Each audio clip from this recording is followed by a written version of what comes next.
एगो प्रश्न उड़ी हमारे एहू का उत्तर देता। कहला वो क्या है आपका प्रश्न? कहा सरकार सेवा की क्या महिमा है?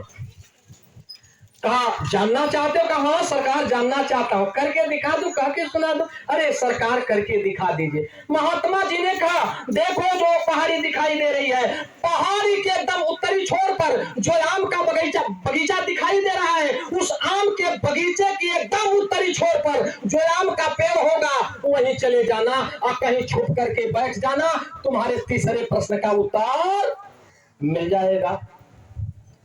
अब सेठ जी प्रेमी भाई बहनों चल दिए, चलते चलाते आम आने बगीचा के उत्तरी छोर पर पहुंचे और उस आम के पेड़ के ऊपर चढ़ करके चुपचाप बैठ गए। अब बैठ करके क्या देख रहे हैं? एक प्रेमी भाई बहनों इंसान की लाश पड़ी हुई थी। जंगल से जानवर आते थे, सूंघते थे और चारों तरफ परिक्रमा लगाते थे और परिक्रमा लगा करके चले जाते थे। सेठ जी ने कहा अरे बड़ा ताज्जुब की बात है कि आते हैं, सूंघते हैं, परिक्रमा करते हैं और चले जाते, इसको खाते नहीं हैं। बहुत देरी तक ये चलता रहा। बहुत देरी के बाद एक सियार आया। सियार क्या किया? उस लाश के चारों तरफ प्रेमी भाई बहनों घूमने लगा। घूमते घूमते क्या किया? इसी अंगुली को देखिए प्रेमी भाई बहनों, इसी अंगुली को वो सियार काटा और उसी अंगुली को काट करके खा करके जाने लगा। और जब जाने लगा तो ऊपर सेठ जी बैठे थे, बोल पड़े रे भैया रुकिए रुकिए, सियार भाई रुकिए। सियार रुक गया वहीं पर। कहा क्या बात है भैया? कहा अच्छा ये आप बताओ कि आप आए इस अंगुली को काटे और काट करके खा करके जा रहे हो, इस शरीर में जगह जगह पर कितनी बुदगर बुदगर अच्छी अच्छी मांस है, तू उस मांस को नहीं खाया? कहा हाँ भैया। जानना चाहते हो क्यों नहीं खाया? कहा हाँ बताइए।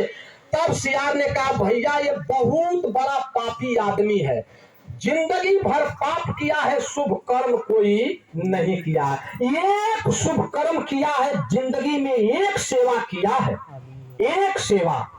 कहा क्या? ये आदमी बैठा हुआ था अपने दरवाजे पर और इसके दरवाजे से हो करके एक रास्ता गई हुई थी। उसी रास्ता को पकड़ करके एक इंसान जा रहा था और जब इसके दरवाजे के सामने पहुंचा तो इसी आदमी से पूछ पड़ा कि अच्छा ये बताइए भैया क्या इधर महात्मा जी का कोई आश्रम है, वहां सत्संग होता है? तो ये आदमी मुंह से बोला नहीं, सिर्फ क्या किया कि इसी अंगुली से ऐसे इशारा कर दिया, इसी अंगुली से ऐसे इशारा कर दिया, मुख से बोला नहीं।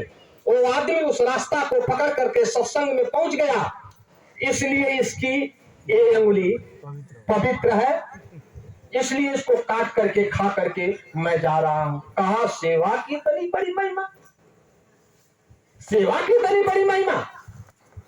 अब महात्मा जी के पास आए, फिर रोने लगे सेठ जी, अरे महात्मा जी आपके प्रश्न का उत्तर मिल गया? कहा हाँ हुजूर मिल गया। कहा जब प्रश्न का उत्तर मिल गया तो जितने बंदी बना करके रखे हो लोगों को, सारे लोगों को रिहा कर दो, ताला खोल दो, जाकर सारे लोग बाहर आवे। गए महात्मा जी, ताला खोले प्रेमी भाई बहनों, सारे लोग बाहर आए। तब महात्मा जी ने कहा हाँ अब रोटी खिला दो और पानी पिला दो। तो ये सत्संग है, ऐसे सत्संग है ये प्रेमी भाई बहनों।